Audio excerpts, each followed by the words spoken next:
I would like to commence by acknowledging the Wurundjeri people of the Kulin Nation on whose land we're standing or sitting tonight and pay my respects to their elders past and present. I should introduce myself very briefly. I'm Jenny Morgan. I'm currently, briefly, the Dean of the Law School. But I'm also here in another capacity. Not only am I the Dean, I'm actually the Deputy Dean and the Associate Dean. But the other capacity I'm really here in is as one of the MULR, the Melbourne University Law Review Advisors, a role I've undertaken with a great deal of pleasure for, I think, at least 15 years. I didn't look it up, but it's been a long time. But it's a great role to have. They're responsible, we just help. So I do want to acknowledge that. And I want to acknowledge that while the MULR lecture has been going for some 14 years, this is the first occasion on which it's a joint initiative of Melbourne Law School as an entity and the MULR, and it's something that I'm really pleased to see and really pleased that you, MULR, current editors, initiated this. The MULR, as I'm sure most of you will know, is a triennial peer-reviewed journal with articles covering the whole spectrum of law, including in different forms, including case notes, book reviews, and so on. It's been going basically since the law school's been going, or pretty soon after. It has had various incarnations, really starting out as legal journalism, but in 1957, inspired by the Harvard Law Review, Sir Zelman Cowen, then the Dean of the law school, sort of reinvigorated it as the sort of journal it is now. And it continues to be an important forum for global conversation on legal theory and legal practice.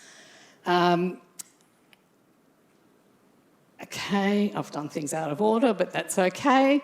I now want to move to another great pleasure, which is introducing Her Honour Justice Karin Emerton, President of the Victorian Court of Appeal. Her Honour started as President in 2022, following time as a judge of the Court of Appeal and in the Trial Division. She's been a member of the Victorian Law Reform Commission and the Crown Counsel in the Department of Justice.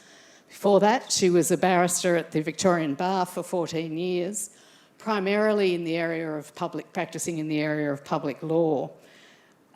Before her venture into law, Justice Emerton completed a doctorate in philosophy at the Sorbonne in Paris. It was a great pleasure of mine that I ran into her in Paris because she is also a personal friend. The other great pleasure is she loves Rome, which is really my favourite city in the world. So that makes her a very dear friend. And I do also want to draw attention to the fact that she was the first woman appointed as President of the Court of Appeal. In her lecture, she's going to discuss the topic of punishment and responsibility, an assessment of moral culpability in sentencing. Following her presentation, I'll hand over to one of the MULR editors, James Cafferty, for doing a closing vote of thanks. But it's an absolute pleasure to welcome you to the lecture tonight, and thank you for doing it.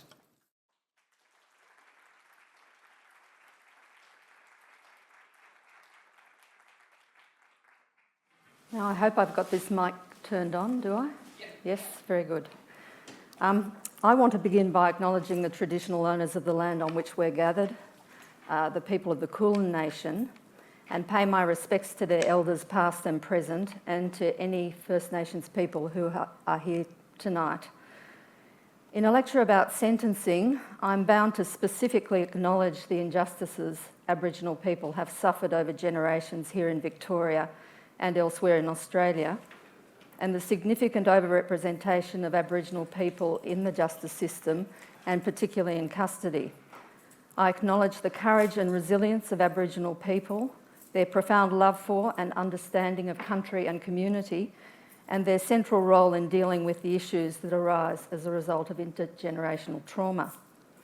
As you will see, this injustice is relevant not only to the proper acknowledgement that I've just made, but also to the subject of this lecture. This lecture is about how the courts in Victoria understand criminal responsibility, culpability or blameworthiness when they sentence offenders.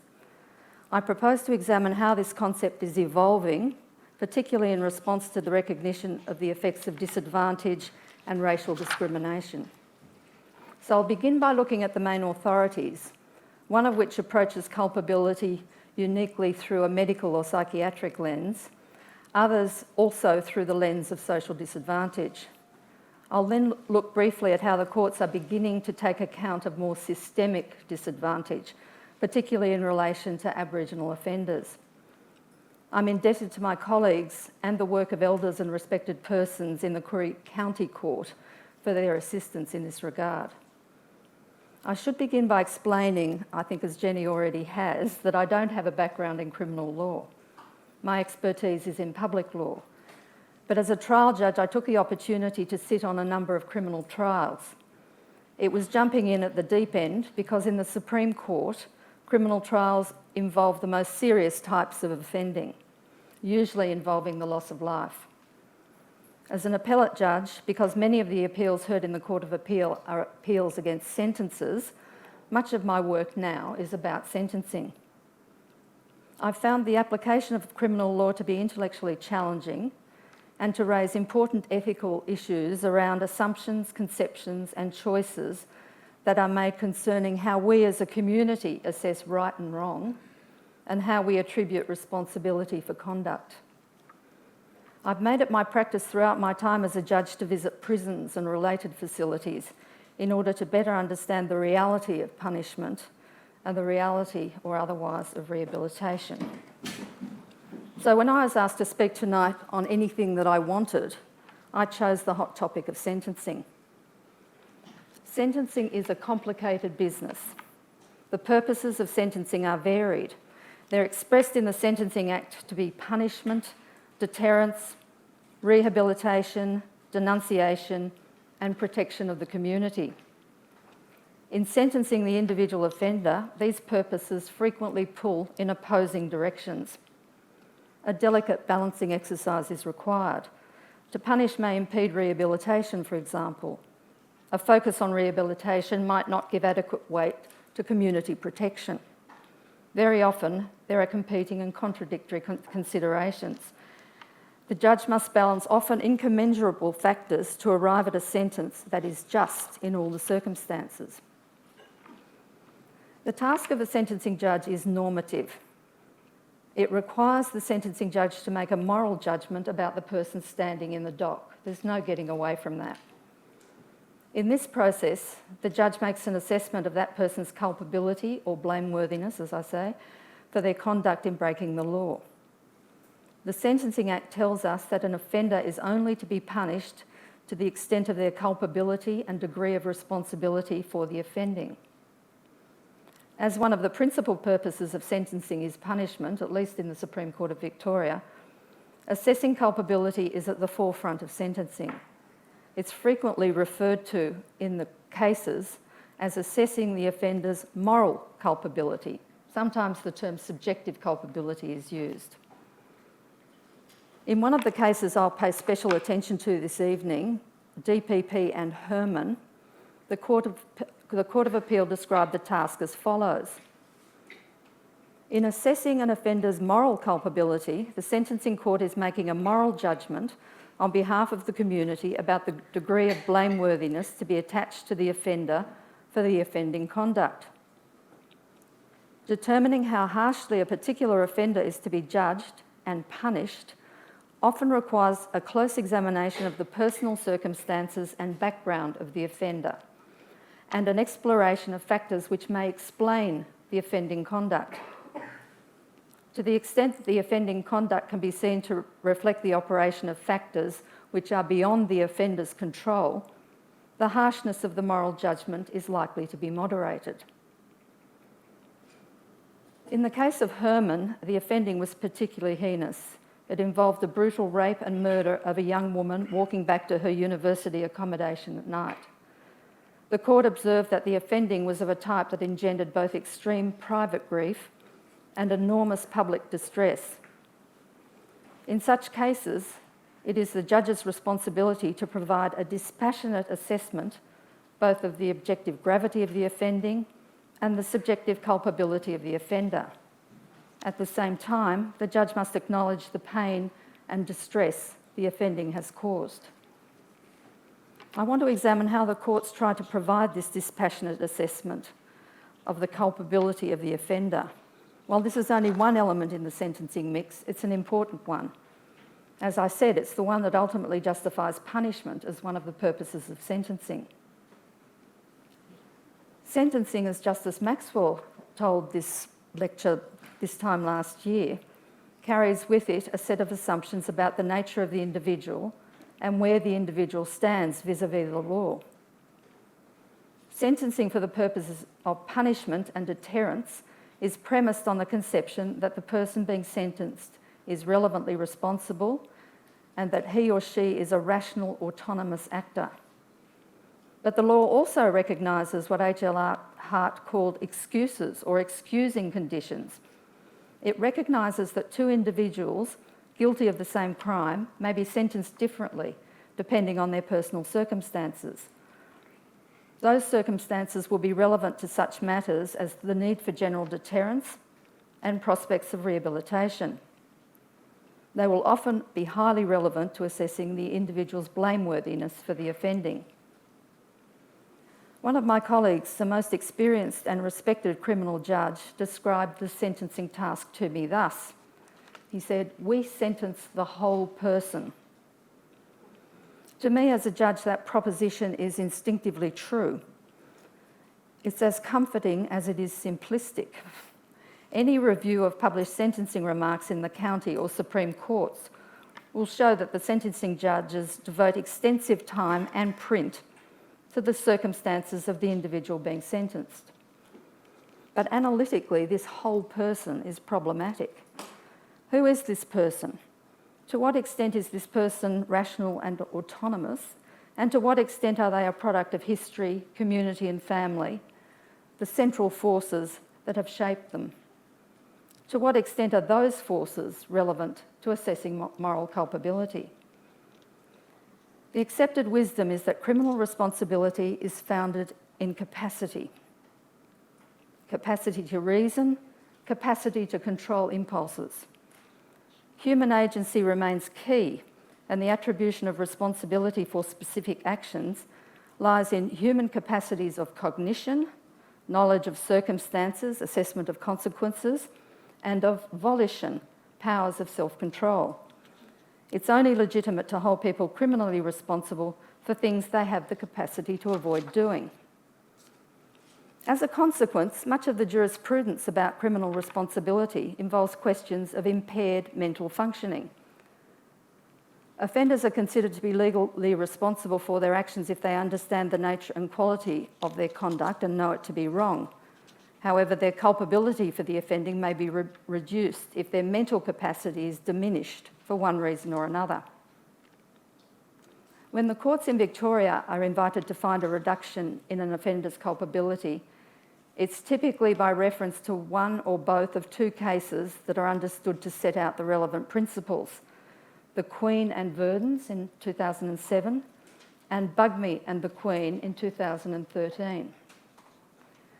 In Verdens, the Court of Appeal considered the effects of impaired mental functioning and set out 6 circumstances in which it will be relevant to sentence, including the assessment of moral culpability. Bugmy is a decision of the High Court of Australia, which considered culpability in the context of severe social disadvantage during childhood.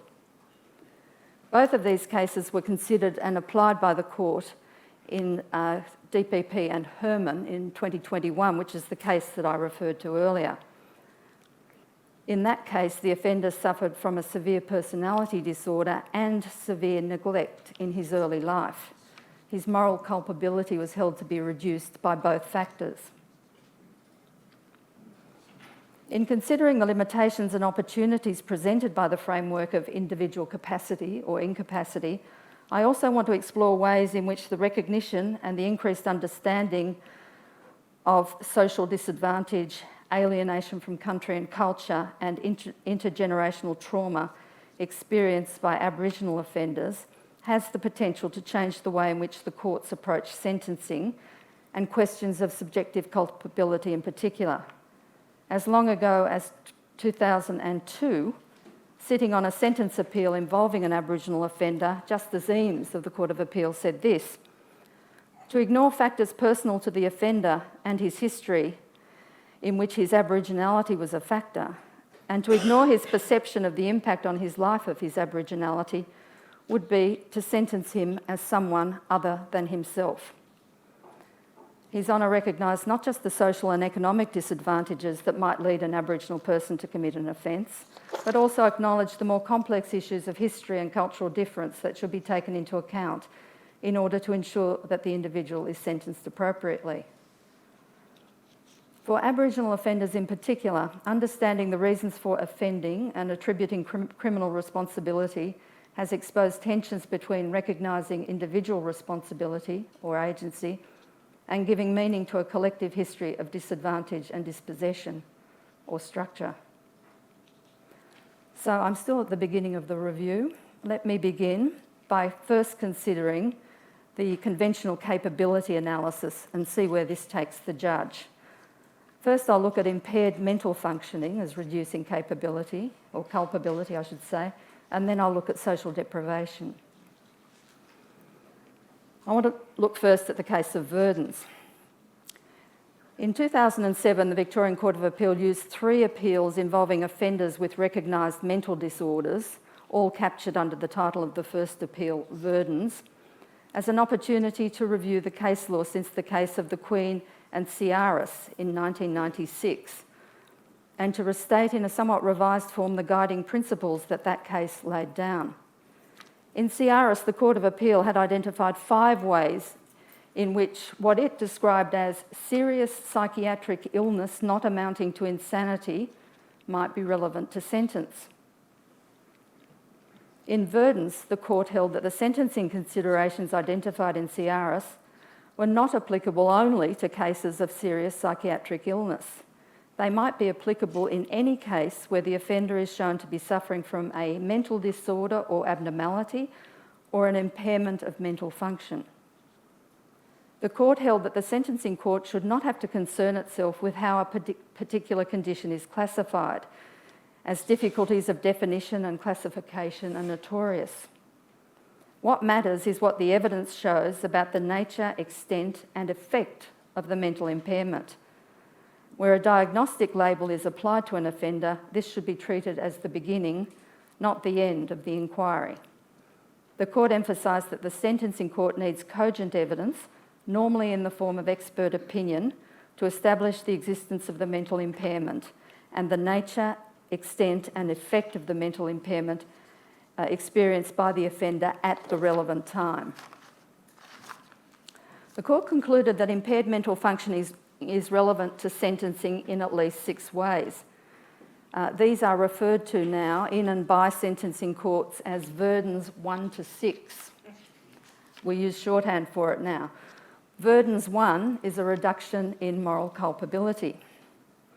Verdens held that moral culpability might be reduced if the impaired mental functioning had the effect of any one of the following: A, impairing the offender's ability to exercise appropriate judgment; B, impairing the offender's ability to make calm and rational choices or to think clearly; C, making the offender disinhibited; D, impairing the offender's ability to appreciate the wrongfulness of the conduct; E, obscuring the intent to commit the offence; or F, contributing causally to the commission of the offence. A central enduring issue for the applications of the Verdens principle has been the question of causation. The application of Verdens principles is understood to require the mental impairment existing at the time of the offending to have some realistic connection to the offending, or to have caused or contributed to the offending, or to be causally linked to the offending. This causal requirement has presented difficulties in cases where drugs and alcohol are involved, as they nearly always are. The general rule is that drug or alcohol-induced behavioural problems are not mitigatory. In Wright and the Queen, for example, that's a 2015 Victorian Court of Appeal decision, the offender suffered from schizophrenia and had been experiencing psychotic symptoms at the time of the offending. However, the sentencing judge concluded that the cause of the offending was not the underlying mental illness, which had previously been well controlled by medication, but his taking of methamphetamine instead of his prescribed medication. Thus, although there was active psychosis at the time of the offending, the judge was satisfied that it was the intoxication resulting from the drug taking that was causally linked to the offending. The Court of Appeal upheld the judge's conclusion that as a result, there was no reduction in moral culpability. In Mune and the Queen, in 2011, the offender was guilty of drug offences and intentionally causing injury. He violently attacked a friend visiting him. The psychological report stated that he had chronic stimulant dependence. In relation to this, Justice Harper in the Court of Appeal said this: "Burdens must not become what it was never intended to be, a refuge for those who seek to deny the import of the words which Shakespeare put in the mouth of Cassius. The fault, dear Brutus, is not our stars, but in ourselves." It has been held by this court that the principles of Verdens should be applied only after careful scrutiny and assessment based on cogent evidence of the relationship between the mental disorder and the offending. In an article entitled "Why Done It?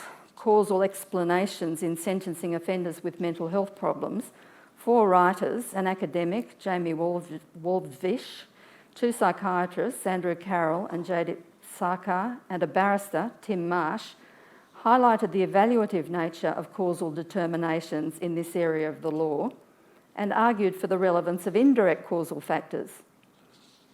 The authors make a number of interesting points. First, they say it's not clear why an indirect contribution to the offending should not enliven Verdens. The fact that the cause of an offender's conduct is indirect does not mean it's irrelevant. It will often be the case that an offender's mental disorder will increase their vulnerability to choose to engage in offending behaviour and thereby play a crucial but indirect causative role in the offending. It makes sense to take such a disorder into account when analysing the offending behaviour, even if its impact is indirect. Secondly, they point out that while there may be valid policy grounds for deciding, for example, that moral culpability is not reduced where the offender's mental disorder predisposed them to the use of drugs, this is a policy decision about the use of illicit drugs rather than about the significance of the mental disorder to the offending behaviour. Rather than focusing on whether the causal connection is direct or indirect, it would be preferable for sentencing judges to focus on whether the connection was sufficient to reduce the offender's moral culpability. This is a moral evaluative question appropriately influenced by social concerns. Thirdly, in considering the type of causal explanation that should be given to help the judge make the determination, the authors propose what they call possibility explanations rather than necessity explanations. The use of possibility explanations in the sentencing context means constructing a narrative out of the relationship between mental health problems and offending that is clinically convincing, best fits the known facts, and is held together by a clear logical thread. It will be a story rather than the ultimate complete version of the true cause of the offence. Such stories, the authors argue, can help meet the psycho-legal challenge by focusing on factors such as the likely etiology of any condition, any opportunities the offender may have had to address the condition prior to offending, and the offender's insight into their condition, alongside evidence concerning the nature and strength of the impairment. Now, as a judge, I find this analysis helpful. If I'm sentencing the whole person, I want their story, not just a diagnosis and a form of words that satisfies the causal test in Verdens. But whether this story should be relayed exclusively in a report by a person whose expertise is medical or clinical is another matter, which brings me to my next point. Psychological reports are valuable tools in sentencing. They're important for understanding prospects for rehabilitation, the need for community protection, how the offender will manage a custodial sentence, and so on.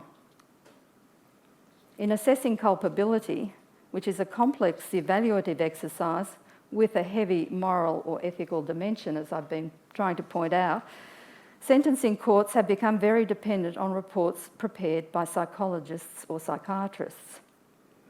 It's my experience that these reports are both ubiquitous and of sometimes indifferent quality.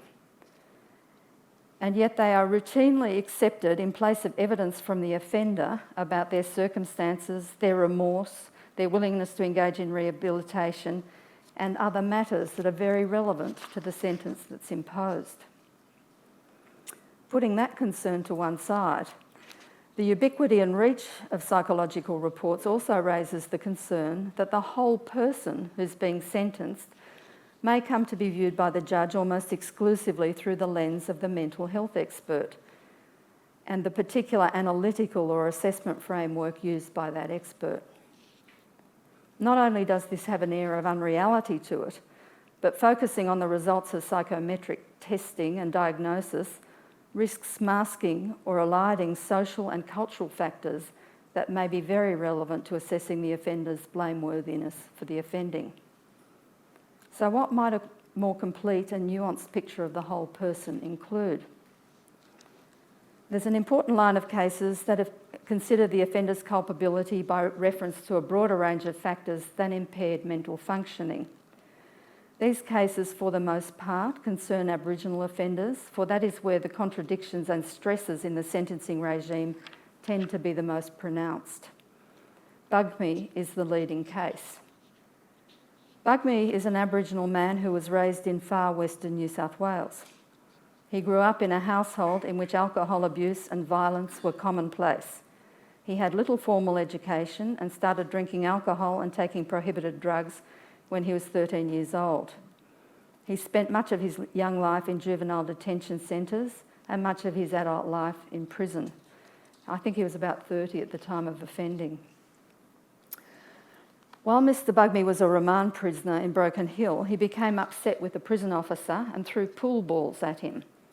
The prison officer lost the sight in one eye and suffered facial and psychological injuries. Mr Bugmy was seen by a psychiatrist who diagnosed a conduct disorder arising in adolescence, alcohol and substance abuse, and probable episodes of depression. He also queried whether Mr Bugmy might be suffering from early alcohol-related or head injury-related brain damage. The trial judge found there was no link between Mr Bugmy's mental condition and the offence. However, he said he would allow some moderation in the weight to be given to general deterrence because of what he described as the totality of the psychosocial evidence. The Crown appealed, arguing that with the passage of time, the extent to which social deprivation in a person's youth and background could be taken into account had to diminish. In response, Mr Bugmy's counsel submitted that the effects of childhood deprivation did not diminish with time or repeated incarceration. He submitted that despite Mr Bugmy's age and long criminal record, it was open to the trial judge to impose a lenient sentence reflecting his reduced moral culpability. The Court of Criminal Appeal rejected that submission and accepted the Crown's argument. Mr Bugmy appealed to the High Court. While the appeal was held on other sort of purely technical grounds, the High Court took the opportunity to say something about the effects of profound childhood deprivation and the purposes of punishment. The majority said, and I quote, "The circumstance that an offender has been raised in a community surrounded by alcohol abuse and violence may mitigate the sentence because his or her moral culpability is likely to be less than the culpability of an offender whose formative years have not been marred in that way." The majority went on to say, and I quote, The experience of growing up in an environment surrounded by alcohol, abuse and violence may leave its mark on a person throughout life. Among other things, a background of that kind may compromise the person's capacity to mature and learn from experience. It's a feature of the person's makeup and remains relevant to the determination of the appropriate sentence, notwithstanding that the person has a long history of offending. Because the effects of profound childhood deprivation do not diminish with the passage of time and repeated offending, the court said, it is right to speak of giving full weight to an offender's deprived background in every sentencing decision. The majority warned, however, that an offender's deprived background may not have the same mitigatory relevance for all purposes of punishment. While an offender's childhood exposure to extreme violence and alcohol abuse may explain their recourse to violence when frustrated, such that their moral culpability for the inability to control that impulse may be substantially reduced, this might also increase the importance of protecting the community from the offender. Counsel for Mr Bugmy in the High Court invited the High Court to recognise systemic disadvantage in Aboriginal communities as a sentencing factor. She relied on Canadian authority as persuasive for what she described as two larger propositions. First, sentencing courts should take into account the unique circumstances of all Aboriginal offenders as relevant to the moral culpability of an individual Aboriginal offender. Secondly, courts should take into account the high rate of incarceration of Aboriginal Australians when sentencing an Aboriginal offender. That rate was said to reflect a history of dispossession and associated social and economic disadvantage. The High Court rejected this submission. It distinguished the Canadian position and said that in sentencing an Aboriginal offender in New South Wales, there was no warrant to apply a different method of analysis from the method applied when sentencing a non-Aboriginal offender, nor was there any warrant to take into account the high rate of incarceration of Aboriginal people. The court stated that if these were to be considerations, the sentencing of Aboriginal offenders would cease to involve individualised justice. While Aboriginal Australians as a group are subject to social and economic disadvantage measured across a range of indices, to recognise this is to say nothing about a particular Aboriginal offender. Where it is sought to rely on an offender's background of deprivation in mitigation of sentence, it's necessary to point to material tending to establish that particular background. Now, despite rejecting the relevance of structural inequality and disadvantage as a consideration relevant to sentencing individual offenders, the High Court in Bugmy paved the way for a more nuanced assessment of criminal responsibility, I would argue. That development was amplified in Herman. There, the Court of Appeal considered the application of Verdens and Bugmy together, but did not treat them as coextensive, holding that the different sets of principles had different work to do. Turning now to Herman. Cody Herman was 20 when he raped and murdered a 21-year-old woman in a savage, sustained and random attack. Like Mr Bugmy, Mr Herman was an Aboriginal man whose early childhood had been blighted by drug and alcohol-fuelled violence and neglect. On a plea of guilty, Mr Herman was sentenced to 36 years imprisonment with a non-parole period of 30 years. The trial judge concluded that his moral culpability for the offending was reduced by the two distinct but closely related factors, the first being the profound childhood deprivation and trauma from which he had suffered, and the second was his severe personality disorder, which impaired his mental functioning. The trial judge found that each of those factors reduced Mr Herman's moral culpability to some degree. The Director of Public Prosecutions appealed the sentence on the ground that it was manifestly inadequate and called instead for a sentence of life imprisonment on the basis that that was the only sentence reasonably open if proper weight was given to the gravity of the offence and the sentencing purpose of protecting the community. In dismissing the Director of Public Prosecution's appeal, the Court of Appeal discussed the separate frames of reference that were engaged in that case. As I've said, childhood deprivation and impaired mental functioning. It carried out a close reading of Bugme and identified two different ways of expressing the role that childhood deprivation had to play in the assessment of moral culpability. What it described as a more general expression and what it described as a more specific expression. The more general expression of the role of childhood deprivation recognised that the fact that an offender was raised in a community surrounded by alcohol abuse and violence may mitigate sentence. The offender's moral culpability is likely to be less than that of an offender whose formative years have not been marred in that way. Another example of the general expression, the court said, was to be found in its own earlier decision in the Director of Public Prosecutions and Drake.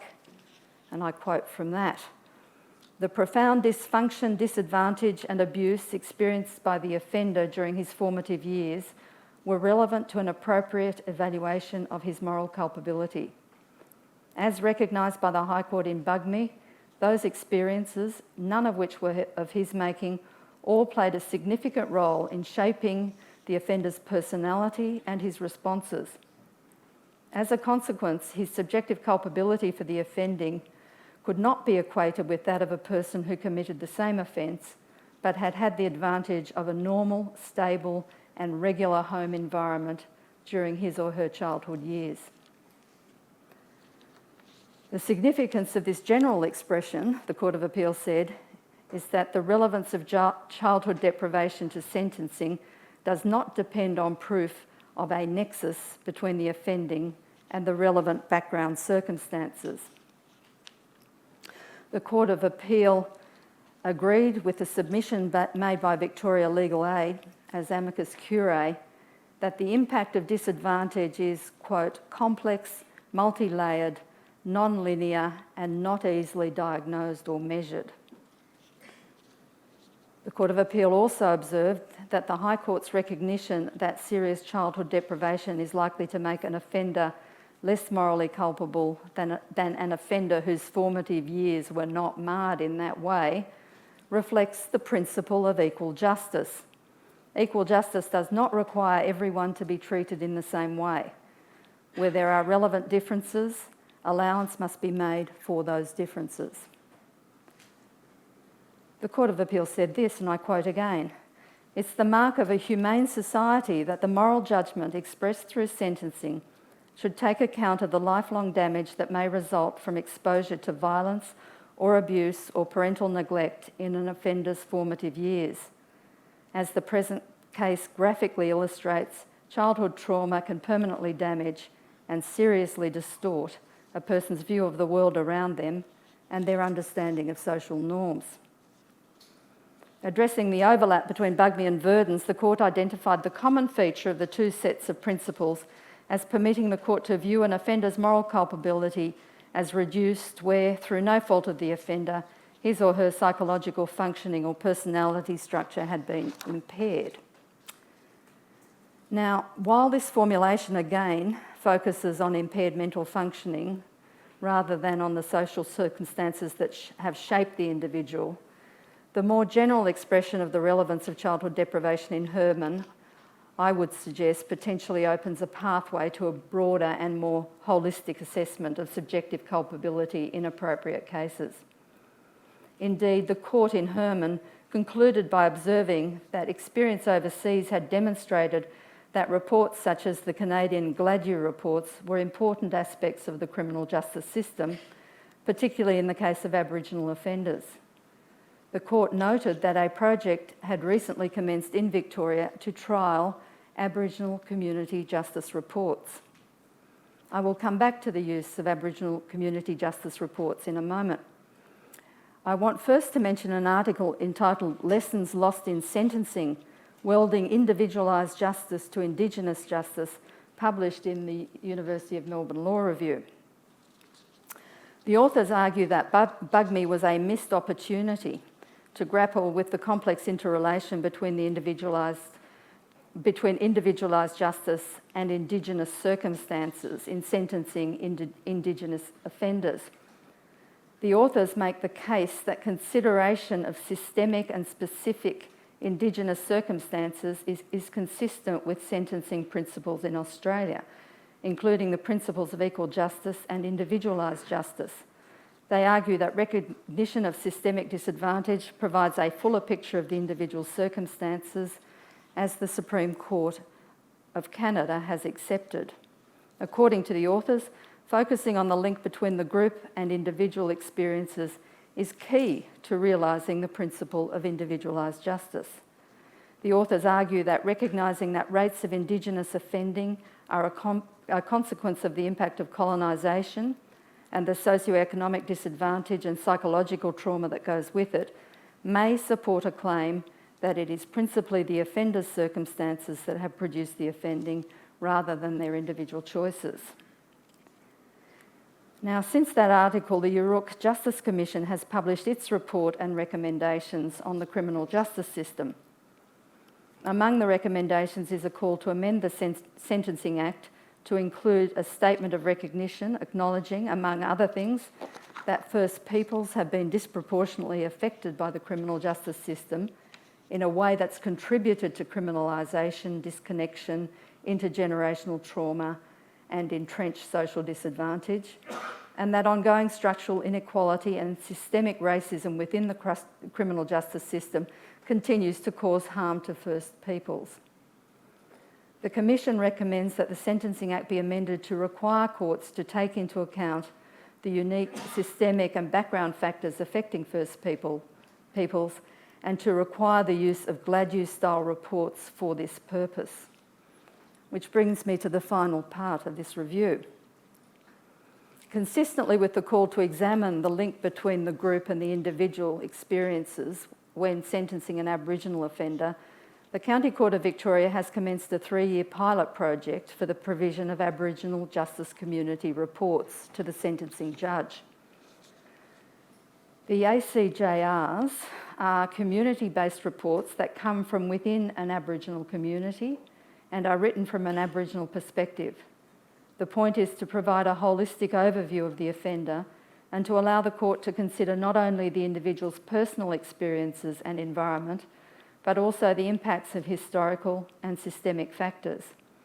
ACJRs may cover such things as the impacts of poverty, the history of incarceration in the family or community, the impact of stolen generations and intergenerational trauma, and address family connections to traditional lands, missions and reserves. Judges in the County Court of Victoria have been sentencing with the benefit of these reports. I'll mention just one example.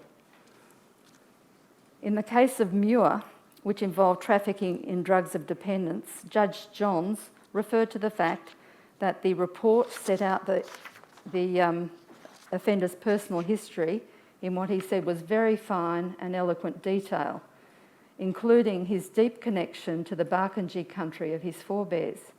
His Honour said this: "Some understanding of the history of the Barkindji nation assists me in understanding you and your circumstances and the forces that have shaped your circumstances and experience.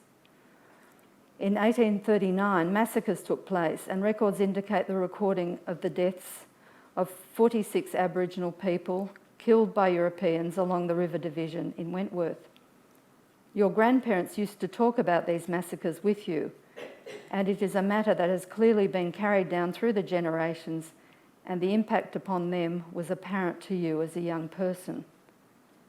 The establishment of the Aborigines Protection Act and the consequences of that, living under those conditions, having lives controlled and not in a beneficial way, are also matters set out in the report. The misguided policy of assimilation and the enduring trauma of the stolen generations, which is set out in the Bringing Them Home report, was a matter that was central to the Barkindji experience as well." Now, that all came from the judgment of Judge Johns. The judge also mentioned the subjection of Aboriginal families in the offenders' community to generations of state institutional interventions, resulting in the offender's repeated removal from his family throughout his childhood and during his formative years.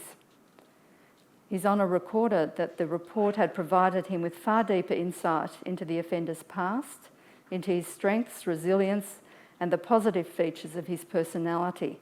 He described the report as a very useful document. So it's plain that some judges have already found these ACJRs helpful in sentencing Aboriginal offenders in a way that takes into account their unique circumstances. That's not to move away from the principle of equal justice or individualised justice in sentencing. Rather, the aim is to enhance the application of those principles. So, in conclusion, sentencing is a complex exercise. The central goal of imposing a sentence that is just and proportionate is critical but elusive. There's no one correct sentence for any offending.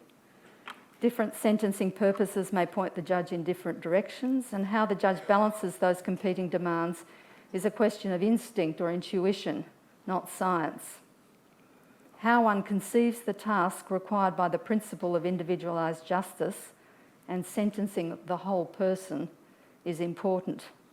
It's particularly important when considering Aboriginal offenders, given their overrepresentation in the justice system and the clear structural inequalities that Aboriginal people face every day in Australia. In dispensing individualised justice, that is, in sentencing the whole person, judges are not faced with a human prototype, but with a multifaceted personality carrying not only their own life history, but sometimes also the burden of history itself. Thank you.